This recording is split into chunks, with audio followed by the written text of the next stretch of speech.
Chapter 4. Over Hill and Under Hill.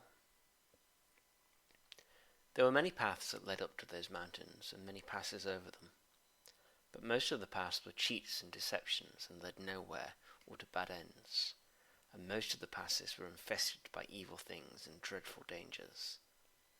The dwarves and the Hobbit, helped by the wise advice of Elrond and the knowledge and memory of Gandalf, took the right road to the right pass.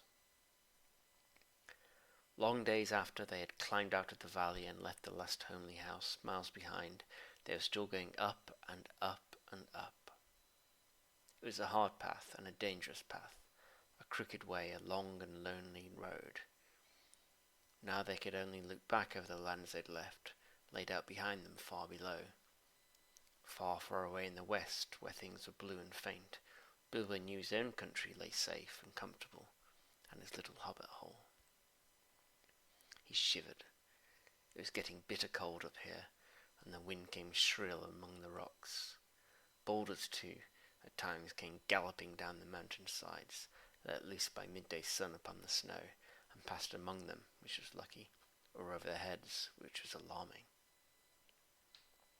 The nights were comfortless and chilly, and they did not dare to sing nor talk too loud, for the echoes were uncanny, and the silence seemed to dislike being broken, except by the noise of water and the wail of wind and crack of stone.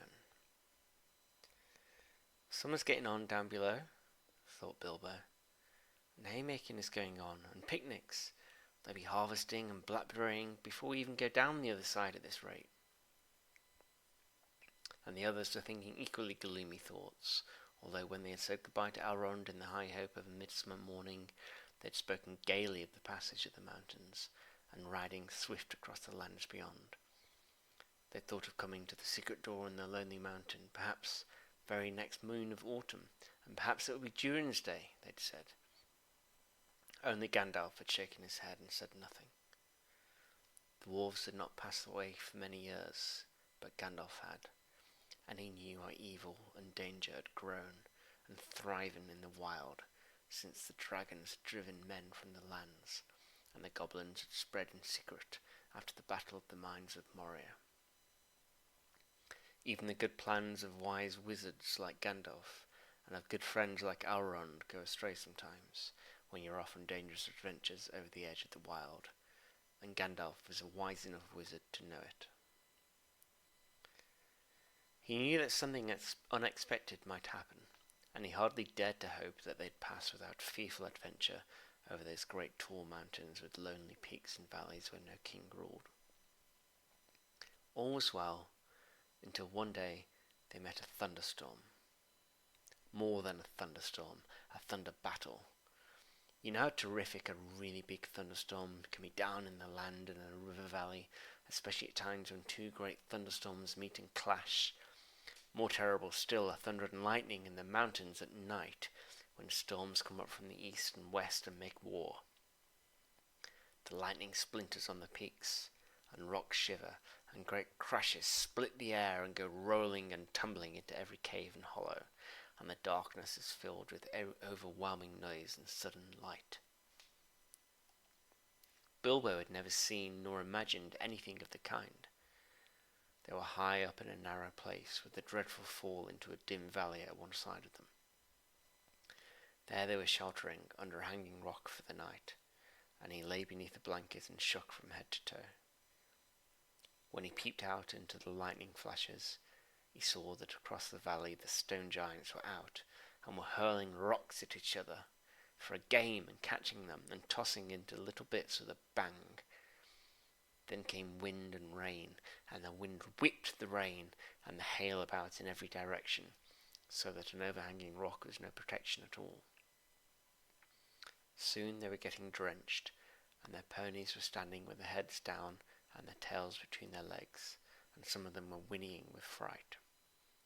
They could hear the giants guffawing and shouting all over the mountain sides. "This won't do at all," said Thorin. "If we don't get blown off or drowned or struck by lightning, we shall be picked up by some giant and kicked sky high for a football." "Well, if you know of anywhere better, take us there," said Gandalf, who was feeling very grumpy and was far from happy about the giants himself.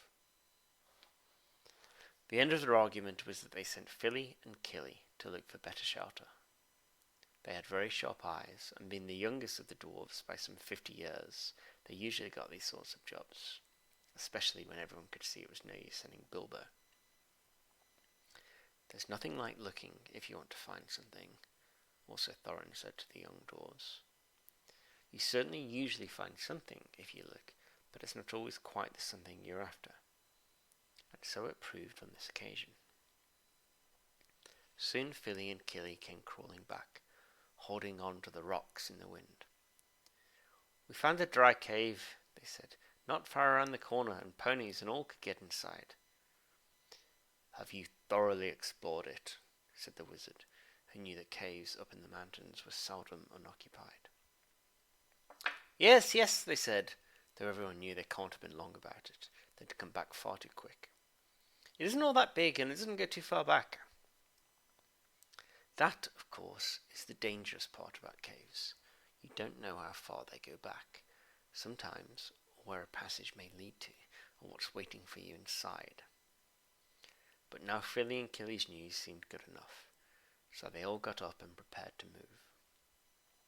The wind was howling and the thunder still growling, and they had a business getting themselves and their ponies along. Still, it was not very far to go, and before long they came to a big rock standing out into the path. If you stepped behind, you found a low arch in the side of the mountain. There was just enough room to get the ponies through with a squeeze, when they'd been unpacked and unsaddled. As they passed under the arch, it was good to hear the wind and the rain outside instead of all about them, and to feel safe from the giants and their rocks. But the wizard was taking no risks.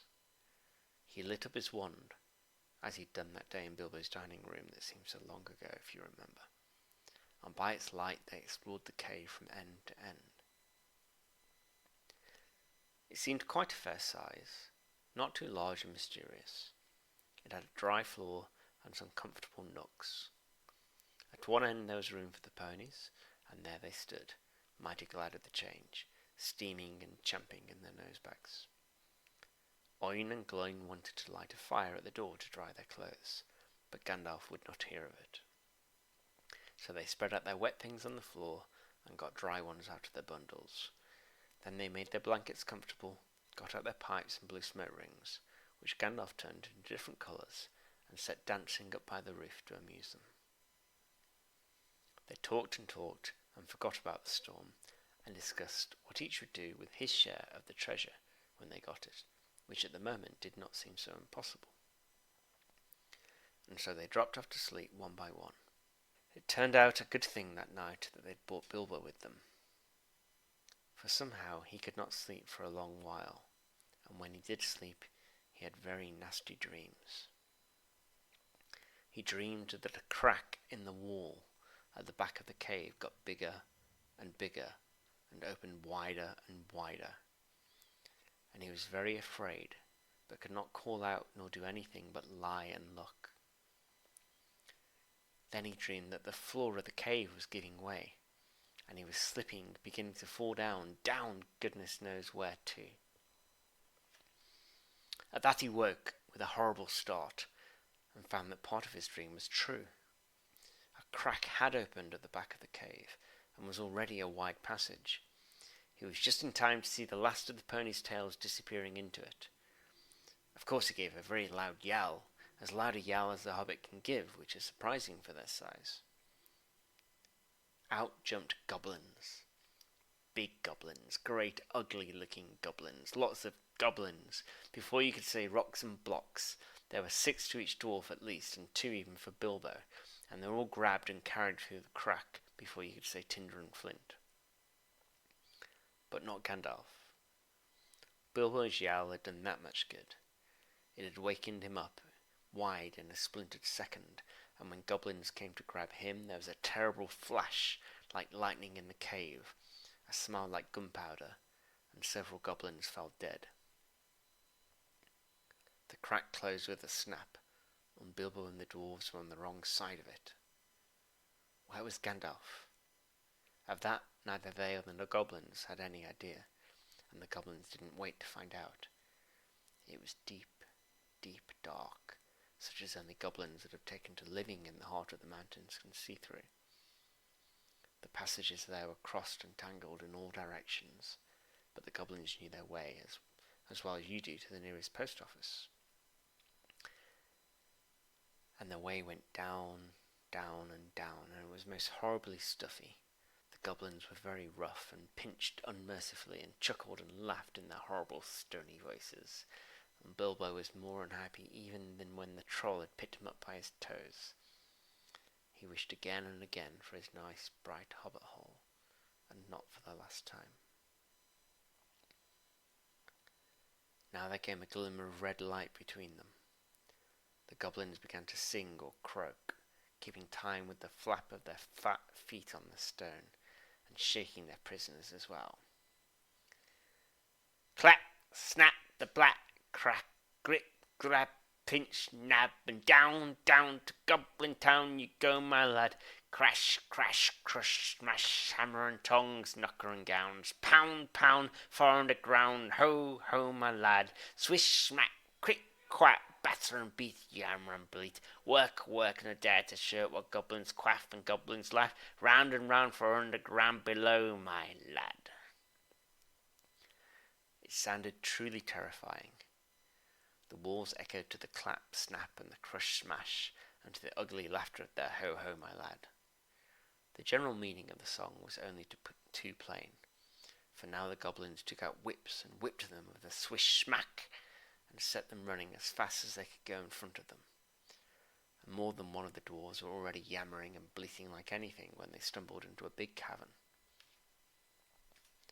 It was lit by a great red fire in the middle, and by torches along the walls, and it was full of goblins.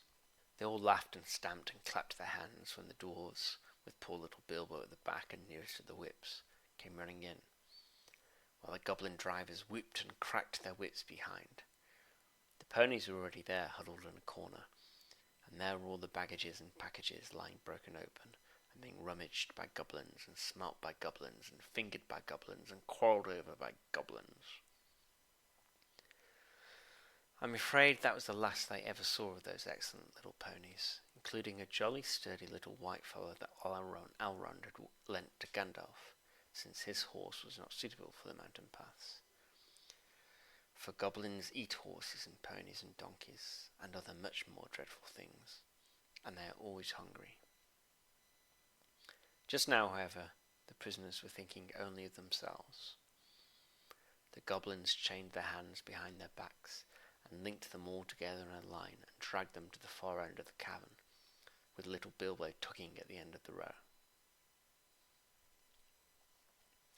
There in the shadows, on a large flat stone, sat a tremendous goblin with a huge head, and armed goblins were standing around him carrying the axes and bent swords that they use.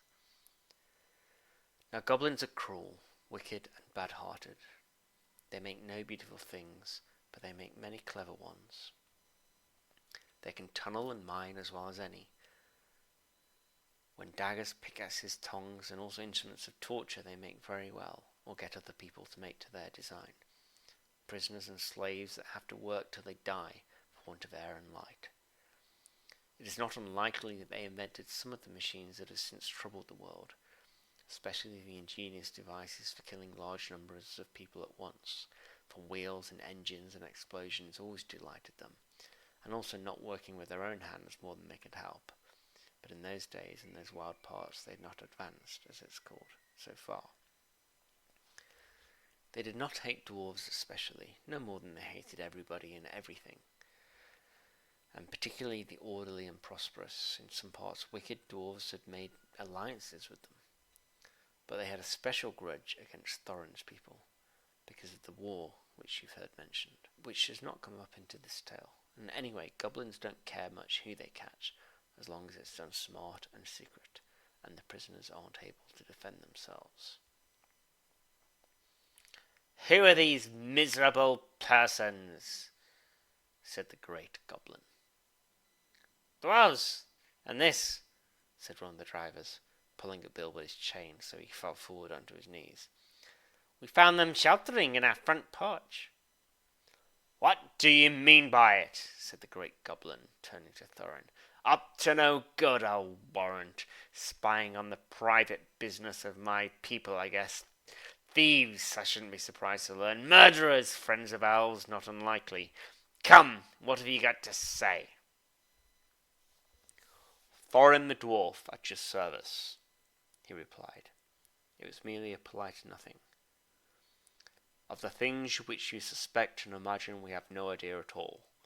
We sheltered from a storm in what seemed a convenient cave and unused.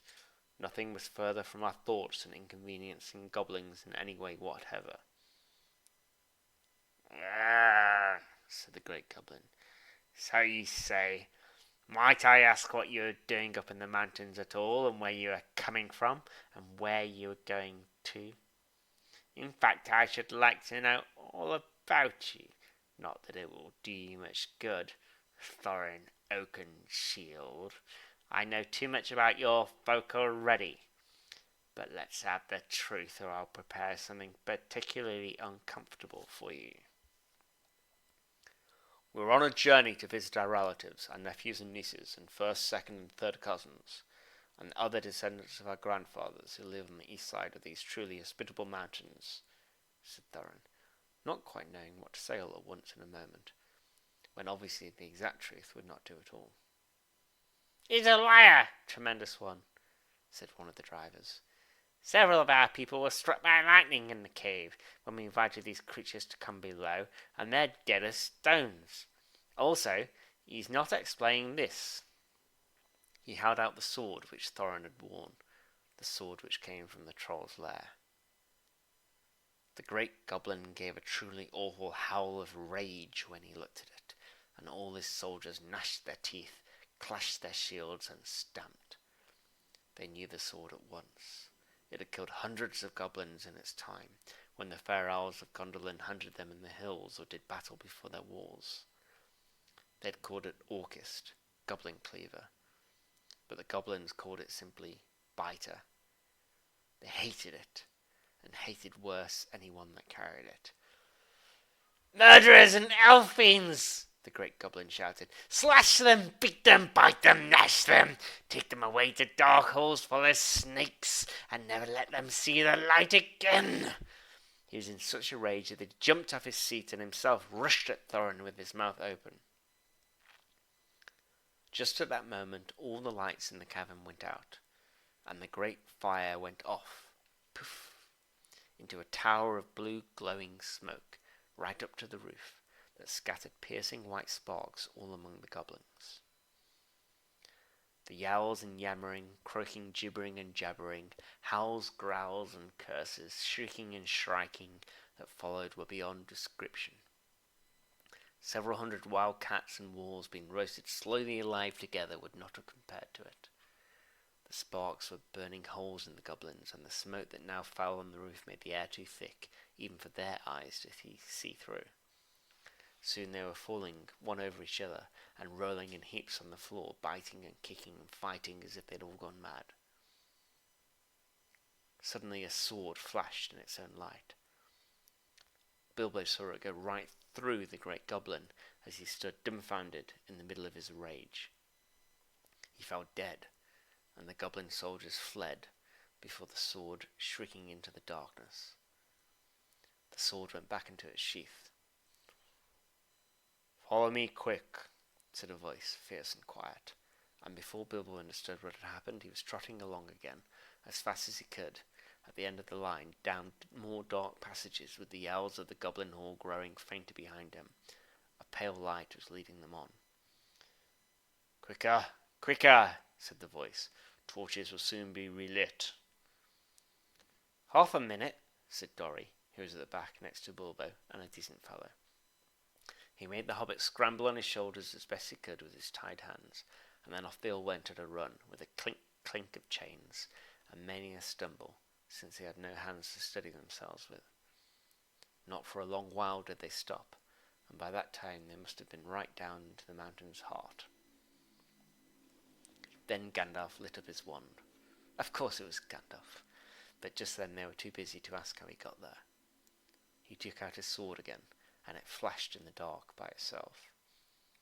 It burned with a rage that made it gleam if goblins were about, and now it was bright as blue flame for delight in the killing of the great lord of the cave.